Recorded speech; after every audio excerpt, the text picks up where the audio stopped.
we get I don't know how many resumes a week at Valve I that we bet. go through. And I think we've hired two people in the 20 some odd years that I've been there from resumes online.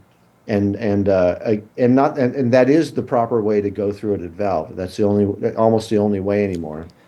But for the most part, it's who you know. If you're in school right now and you're working with someone who's working in video or doing, directing for video or writing or whatever, or a programmer that's getting into games, those are the people you want to know.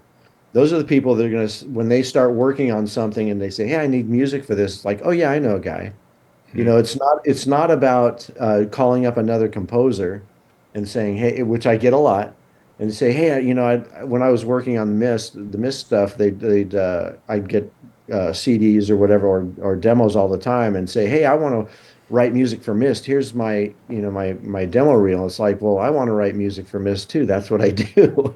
So if you want to write, you're going to be taking my job. So a lot of time you have to be careful how you approach another composer. But if you have a good relationship with them, for example, the guy I had that was doing working all the Mark Burnett stuff and Survivor and Fear Factor, he's like, I got, more than I can handle, and I do hand this stuff out a lot. There was more than myself. There was several composers working on that because there's a lot of music that needs to be produced for that every week.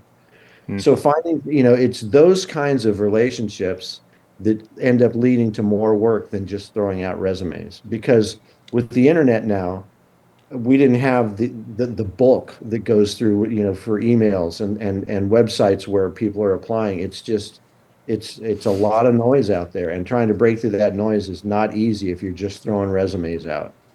So it's about the relationships and finding other ways to contact these people and have friendships with them.